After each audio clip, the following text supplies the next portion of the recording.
Le concept des Bobards d'Or, c'est de récompenser les meilleurs des journalistes, c'est-à-dire ceux qui mentent le mieux pour servir le politiquement correct. Et cette année, figurez-vous que nous avons parmi les candidats des lauréats distingués comme le meilleur journaliste de l'année par CNN, des candidats déclarés comme le meilleur journaliste par la presse allemande, et nous avons même un prix Albert Londres qui est candidat au Bobard. C'est un journaliste, un grand reporter du monde. Donc vous voyez, il y a du beau linge parmi nos candidats. Ils sont sélectionnés, je crois, dans les écoles de journalisme, non pas pour dire ce qui est, mais pour dire ce qui est bien, ce qui va dans le bon sens, ce qui va dans le sens politiquement correct, et par conséquent, ils sont sélectionnés pour bobarder. Eh ben, je suis là pour avoir confirmation de ce que je pense déjà des médias, c'est-à-dire qu'ils sont complètement corrompus et qu'ils donnent des mauvaises et des fausses informations. Oui, c'est une soirée très amusante qui nous permet de rire un peu des déboires des journalistes et nous remémorer tout ce qu'on a pu entendre comme fadaises pendant toute l'année. C'est toujours bon. Je pense que c'est aussi un événement qui permet de montrer en fait tout le travail qui est réalisé par Jean-Yves Le Gallou et par son réseau, justement pour réinformer les Français et aussi pour mettre en danger en fait l'information et le mensonge qui est créé par les médias français. Et je pense que c'est très bien de faire des cérémonies de ce type, déjà pour se rassembler, se connaître et rire un peu ensemble, mais aussi pour remettre à plat certaines choses et montrer qu'effectivement il y a de nombreuses failles dans ce système journalistique, ce système d'information aujourd'hui présent. C'est des médias qui sont détenus par des milliardaires, qui copinent avec, pour des intérêts financiers et autres avec l'État. Et donc oui, c'est de la propagande constante.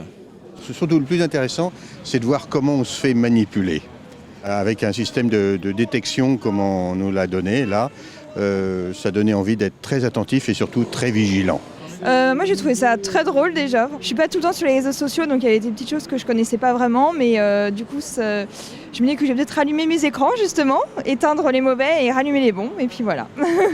Ah, la nouveauté, c'est la présence de TV Liberté. Il y a seulement son directeur comme membre du jury. Mais j'ai vu aussi Olivier Frère-Jacques dans une vidéo très impressionnante sur les méthodes de combat contre la désinformation. Et puis aussi, eh bien, A Star is Born, une étoile est née. C'est Floriane Janin qui a présenté à elle seule. Ça n'était pas prévu cette soirée et qui l'a fait remarquablement. Elle est une excellente journaliste à TV Liberté. Elle se révèle être une excellente présentatrice d'une soirée avec quand même 1 millier de personnes dans un théâtre magique. Tout ça était quand même très inquiétant pour elle. Elle l'a fait, et il faut le dire, de manière merveilleuse. Je suis très fier de TV Liberté ce soir.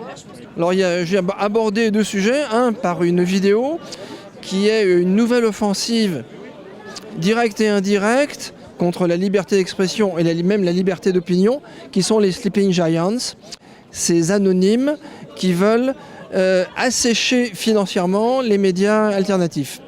Et par ailleurs, j'ai voté aussi pour un bobard, qui est le bobard antique, un bobard de France Culture, qui expliquait que si les statues qu'on trouve dans nos musées étaient blanches, c'était pour marquer le suprématisme blanc, ce qui est d'un ridicule achevé, puisque ces statues, auparavant, étaient de couleur. Elles étaient de même que le Parthénon était peint, de même que la plupart des fresques dans nos cathédrales étaient peintes. C'est Xavier Dupont de Ligonnès, son arrestation prématurée en Écosse il y a quelques mois, et puis l'emballement médiatique qui en a suivi.